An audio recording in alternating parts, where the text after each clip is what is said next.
GP fund यानी कि general provident fund को लेकर एक ऑफिस मेमोरेंडम सामने आया है जिसमें ministry of personal PG and pensions ने ये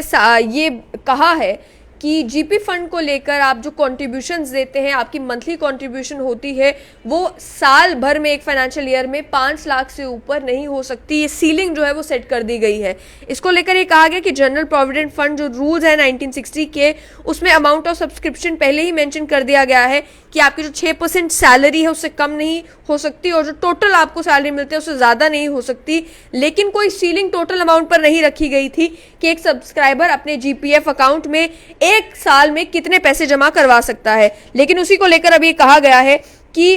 जो कानून है उसमें अमेंडमेंट की जाती है और उस कानून में अमेंडमेंट में ये रख दिया गया है कि अब आप मंथली सब्सक्रिप्शन जो करते हैं, यानी मंथली आपके सैलरी से जो पैसा कट कर आपके जीपी फंड में जाता है, ओवरऑल फाइनेंशियल ईयर में उसकी अमाउंट जो है वो थ्रेशहोल्ड लिमिट जो 5 लाख रखी गई है उससे एक्सीड नहीं कर सकती। साथ ही में ये भी मेंशन किया गया है कि इस अमेंडेड प्रोविजन को लेकर लोगों में अवेयरनेस जो है वो फैलाई जाए ताकि लोगों को मालूम हो कि आपकी सब्सक्रिप्शन की लिमिट जो है वो 5 लाख रख दी गई है एक फाइनेंशियल ईयर में। इसको लेकर ये भी कहा गया है कि सरकारी मुलाजिम है उनके लिए भी है और बाकी जितने पर्सोनल है जो जीपीएफ मामलों से डील करते हैं उन सभी को इसकी स्ट्रिक्ट इम्प्लीमेंटेशन करनी है। हालांकि जब इस 5 लाख की सीलिंग की बात की जाए तो जिस समय बताया जाता है कि यूनियन फाइनेंस मिनिस्टर ने 2021 में जब बजट अनाउंस किया था और उसमें जीपी फंड की बात की थी, तो उन मामलों में जिन मामलों में एम्प्लॉयर कंट्रीब्यूट नहीं कर रहा जनरल प्रोविडेंट फंड में, उस समय ही उसकी लिमिट जो है वो 5 लाख रख दी गई थी, जिसको लेकर जो है कई सारे लोगों ने कहा था कि ये मूव जो है वो डिस्क्रिमिनेटरी है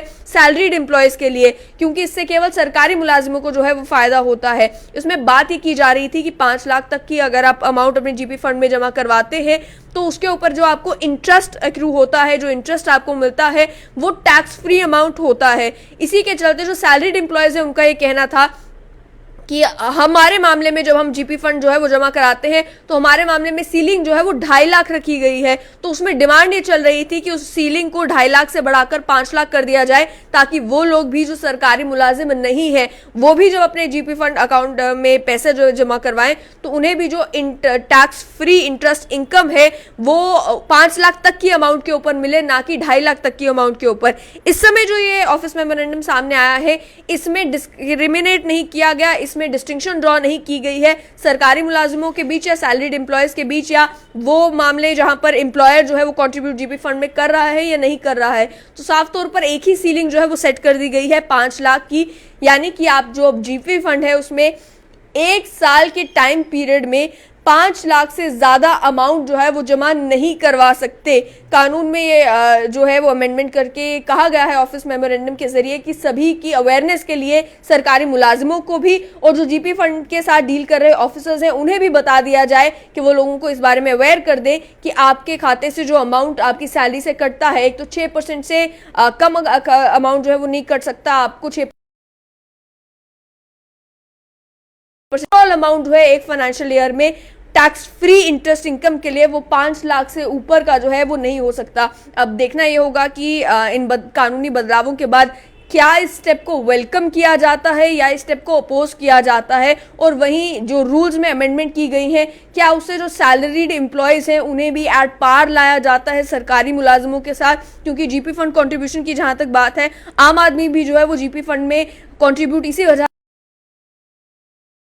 से जो है वो शुरू हो जाए ताकि जब उसे कोई बड़ा खर्चा करना हो तो उसके पास एक सेफगार्ड में वो अमाउंट पड़ी हो। और वहीं साथ ही में ये बड़ी बात है कि आपकी जो इंटरेस्ट इनकम उसमें जनरेट होती है, जो जितना इंटरेस्ट आपको उस जीपी फंड में मिलता है वो इंटरेस्ट आपका टैक्स फ्री इंटरेस्ट होता है, उसके ऊपर आपको टैक्स देने की जरूरत नहीं पड़ती। जबकि आप अगर और किसी तरीके से हैं या और कहीं पे आप शेयर्स में इन्वेस्ट करते हैं, कहीं से वहां से आपको डिविडेंड आता है